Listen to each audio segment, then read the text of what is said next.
Shalom, perkenalkan nama saya Putri Alicia Manoe, mahasiswa dari program studi Sosiologi, Fakultas Ilmu Sosial dan Ilmu Politik, kelas C semester 2 dengan NIM 2103030101. Di video kali ini saya akan membahas tentang kekuatan manusiawi atau kecerdasan buatan dan masa depan kapitalisme sebagai tugas mingguan saya yang pertama dari mata kuliah Sosiologi Komunikasi. Artificial Intelligence atau AI telah melihat kemajuan besar dalam beberapa tahun terakhir. Sementara mesin selalu menjadi pusat analisis kapitalisme Marx. AI adalah jenis mesin baru yang tidak dapat diantisipasi oleh Marx. Pembelajaran mesin kontemporer, kemungkinan mesin untuk semakin mendekati kapasitas manusia untuk persepsi dan penalaran dalam dominan yang sempit. Nah, buku ini mengeksplorasi hubungan antara teori Marx dan AI melalui lensa konsep teoritis yang berbeda, termasuk nilai lebih tenaga kerja, kondisi umum produksi, komposisi kelas, dan populasi surplus. Ini menyatakan bahwa analisis AI yang lebih dalam menghasilkan gambaran masa depan kapitalisme yang lebih kompleks dan mengganggu daripada yang telah diidentifikasi sebelumnya. Nah, di sini Inhom Power berpendapat bahwa pada lintasannya saat ini, AI merupakan senjata pemungkas untuk modal. Itu akan membuat umat manusia menjadi usang atau mengubahnya menjadi spesies transhuman yang bekerja untuk upah sampai kematian panas alam semesta. Sebuah nasib yang hanya bisa dihindari oleh revolusi komunis. Nah, di sini hal yang paling berharga. Kapitalisme saat ini dikuasai oleh pertanyaan artificial intelligence atau AI. Pertimbangkan perusahaan sistem kognitif yang baru berdiri di Vancouver yang bertujuan untuk mengembangkan robot humanoid yang dapat bergerak, berbicara, dan berpikir untuk diri mereka sendiri dan berinteraksi sebagai rekan intelektual dengan orang-orang nyata. Pemiliknya, Ross, pelapor komputansi kuantum, mengakui pewawancara bahwa sementara blok bangunan menuju tujuan ini sudah ada di penggunaan umum dalam mengendalikan jenis AI sempit dan robotika khusus. Aplikasi tidak ada yang dekat dengan artificial atau AGI yang mampu meniru manusia sepenuhnya. Misi perusahaannya untuk membuka kunci cara kerja kecerdasan manusia untuk mereplikasikannya secara massal. Nah, di sini ada juga 3 polemi. Nah, argumentasi buku ini menjalani 3 polemik kritik. Itu pertama adalah kritik tahap AI sebagai instrumen modal. Dengan semua ini, baik dalam hal eksploitasi dan pengusiran dari pekerjaan upahan kerja manusia, dan konsentrasi kekayaan dan kekuatan sosial di tangan pemilik perusahaan teknologi tinggi. Nah, penggambaran AI sebagai hasil dari proses penelitian ilmiah yang tidak tertarik adalah naif. Nah, kecerdasan mesin adalah produk bukan hanya dari logika teknologi, tetapi secara bersamaan dari logika sosial. Logika memproduksi nilai lebih. Kapitalisme adalah perpaduan dari logika teknologi dan sosial ini. Dan AI adalah manifestasi terbaru dari penggabungan simerikal dari komputasi dengan komodifikasi. Nah, dimulai dengan eksperimen digital dari kompleks industri militer. AL muncul dan berkembang di dalam tahanan sosial, ekonomi yang memberi penghargaan kepada mereka yang memiliki sarana untuk mengotomatisasi tenaga kerja manusia, mempercepat penjualan, merugikan spesifikasi keuangan, dan mengintensifikasi kontrol militer polisi atas potensi pergolakan populasi.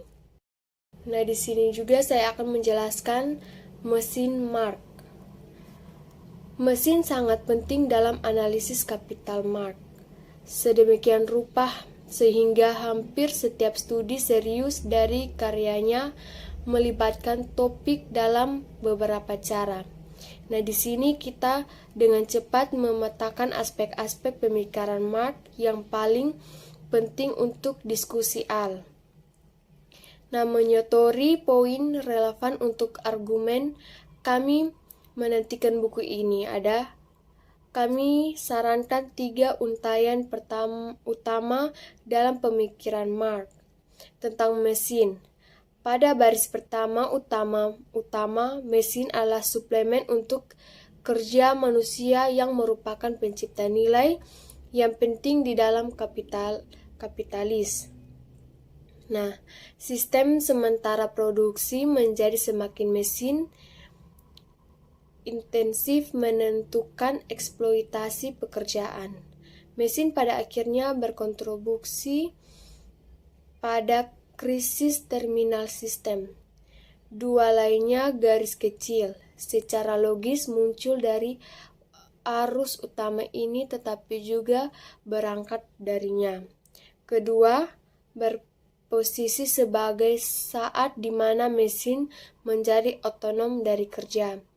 Namun, yang satu melihat konsekuensinya sebagai pembebasan, yang lain sebagai malamaris.